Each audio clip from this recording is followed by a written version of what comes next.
Surat An-Nisa 145. Innal munafiqina fi darkil asfali minan nar.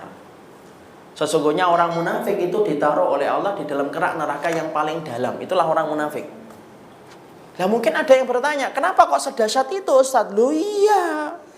Kenapa kok sedahsyat itu? Loh karena orang munafik itu menyimpan kejahatannya di hati.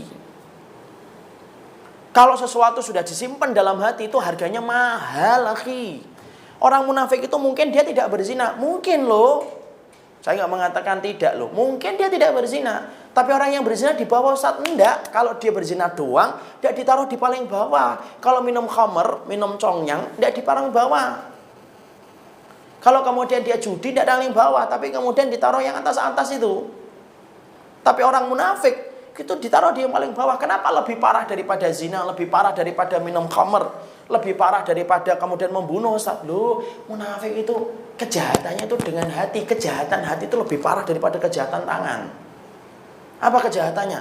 Subversif dia sama Allah. Apa itu? Menentang Allah dan membenci Allah dengan hatinya.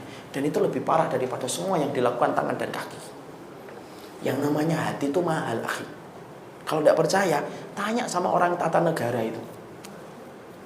Orang hukum atau ahli tata negara ditanya, berapa hukum orang yang kemudian mencuri ayam? Malah 1 bulan, 2 bulan. Berzina? Malah 5 tahun. Membunuh? Paling lama 10 tahun. Korupsi ratusan juta, apa yang paling 10 tahun, 15 tahun.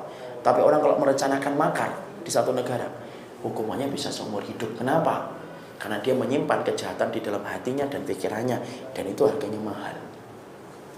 Kalau ada chaos, kerusakan, ada kemudian keributan itu, maka kemudian aktor intelektual sama aktor di lapangan, lebih mana hukumannya? Lebih lama mana? Aktor intelektual atau aktor lapangan? Aktor intelektual. Kenapa? Karena aktor intelektual itu menyimpan kejahatannya di dalam hati. Masya Allah. Kenapa? Hati itu harganya mahal. Lihat aja kalau tidak percaya sama seorang ikhwan misalkan. Ada seorang ikhwan ngejar-ngejar akhwat itu. Akhwatnya bilang apa? Tidak mau. Terus saja dikejar, tidak mau. Terus kemudian akhwatnya bilang gini, sudahlah kalau memang kamu itu ngejar-ngejar saya, sudah nikahin saya. Tapi tolong ya kamu perhatikan apa? Hatiku tidak pernah untuk dirimu. Untuk siapa? Untuk seseorang yang ada di seberang sana. Kira-kira ikhwannya mau nggak nikahin akhwat itu? Mikir. Ya kan cuma masalah hati loh. Masalah hati mahal. Mungkin antum makan ngomonglah enggak apa-apa nikahin aja. Kan dapat rambutnya, dapat tangannya, dapat hidungnya.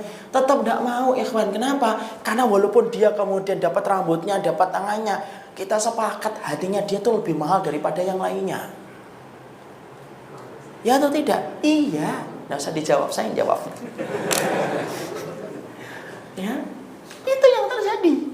Namanya hati itu mahal. Makanya seorang suami kalau ngelihat istrinya, kalau istrinya nggak bisa masak, ya kan? Bedain dendeng sama lengkuas sama. Ini masak rendang atau lengkuas? Nah, itu saya juga bingung.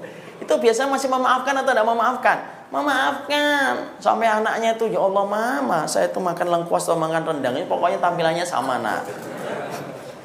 Itu biasanya memaafkan atau enggak? Memaafkan dia.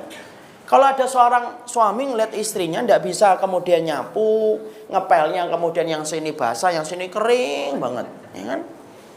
Sampai kemudian bersihin, kalau nyapu sininya kotor, sininya enggak, Masya Allah. Maklumi enggak? Dimaklumi, enggak apa-apa nanti masak catering, enggak apa-apa ngundang pembantu.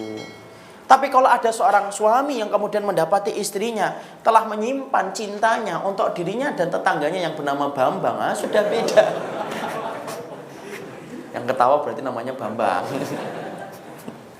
Maka kemudian beda atau tidak beda? Yo beda. Lu kenapa? Padahal ketika masak rendang campur dengan lengkuas kamu bisa maafin. Lu itu kan cuma kesalahan tangan.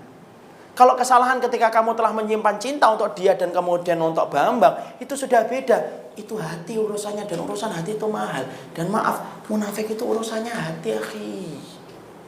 Mungkin dia tidak berzina, mungkin dia tidak berzina. Mungkin dia tidak minum khamr, mungkin. Bisa jadi orang munafik itu tidak minum khamr. Kenapa? Abdullah bin Ubay itu tidak minum khamr.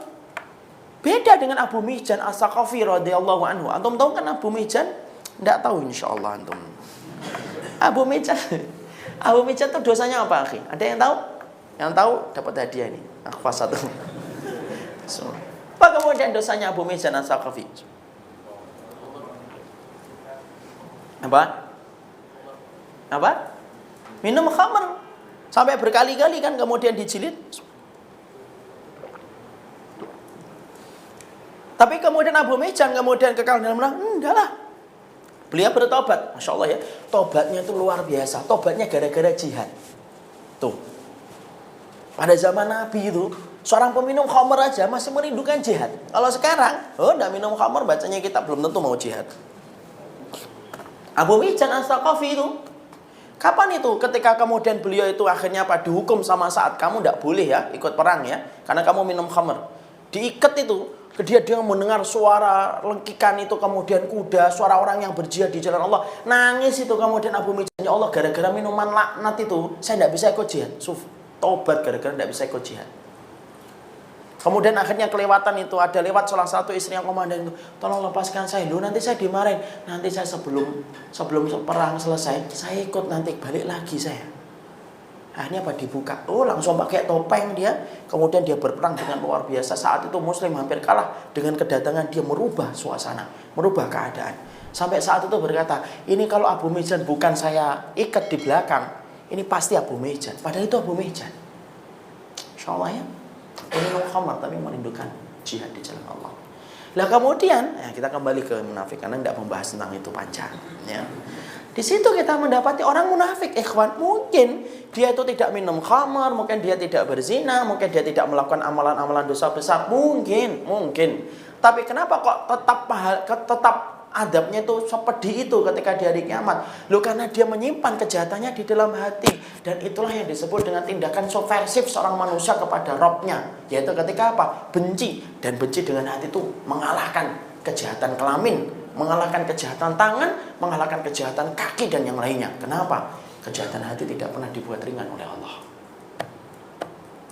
Makanya orang syirik dalam masalah niat itu tidak main-main. Karena syirik dalam masalah niat dihapuskan amalnya oleh Allah. Dan orang munafik menyimpan kejahatannya di dalam hati.